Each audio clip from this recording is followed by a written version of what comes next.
नमस्ते दोस्तों। आज हम आपके बीच एक ऐसी प्रेरणादायक भगवान बुद्ध की कहानी लेकर आए हैं जिस कहानी को सुनकर आप अपने मन को काबू करना सीख जाएंगे। तो चलिए दोस्तों, शुरू करते हैं।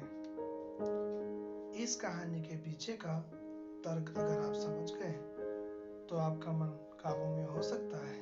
जब मैंने इस कहानी को पहली बार पढ़ा तो मुझे इसका तर्क समझ नहीं आया, लेकिन इसका भाव प्रेरणादायी है।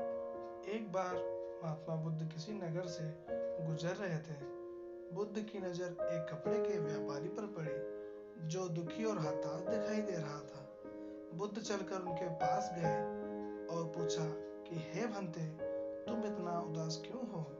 अगर तुम मुझे अपनी चिंता का विषय बताओ तो मैं तुम्हारी कुछ मदद कर सकता हूँ। कपड़े के व्यापारी ने बुद्ध को प्रणाम किया और उनको अंदर बुलाया। उस व्यापारी ने कहा कि जब से मेरी पत्नी की मृत्यु हुई है तब से मेरे घर पर मेरे छोटे बेटे की देखभाल वाला कोई नहीं है, इसलिए मैं हमेशा उसको अपनी दुकान पर लेकर आ जाता हूँ, लेकिन मेरी दुकान पर आने वाले हर ग्राहक की पगड़ी को उछालकर फेंक देता है। कभी कभी उनका झोला उठाकर बाहर फेंक देता है। मैंने उसको बहुत समझाया, डांटा, लेकिन यह नहीं समझा। इसकी इस हरकतों की वजह से मेरे सारे ग्राहक खुद को अपमानित मानकर वापस चले जाते हैं। बुद्ध बोले, मैं तुम्हारी सहायता कर सकता हूँ, पर तुम मुझे वचन दो कि मैं जो भी करूँगा तुम उसमें दखलंदाजी नहीं करोगे, ना ही कोई प्रश्न करोगे। व्यापारी ने खुद को वचन दे दिया। अगले दिन बुद्ध पगड़ी पहनकर आए और एक ग्राहक की भांति आकर बैठ गए।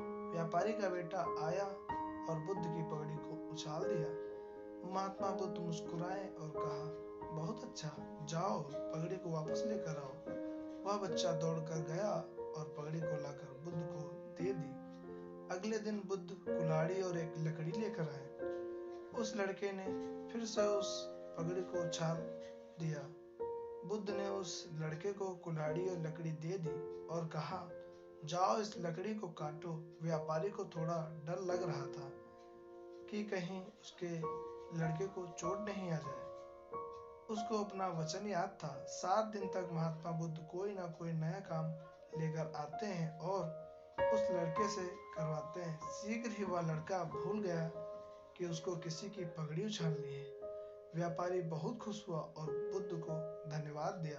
मुझे पता है कि इस कहानी का और मन के वश का कोई संबंध नहीं है, लेकिन पहले आप उस तर्क को समझिए।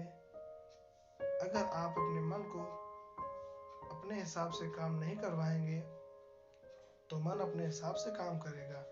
मन में हो सकता है, यदि मन को अपने वश के अनुसार चलाएं तो मन 2 तरीके से।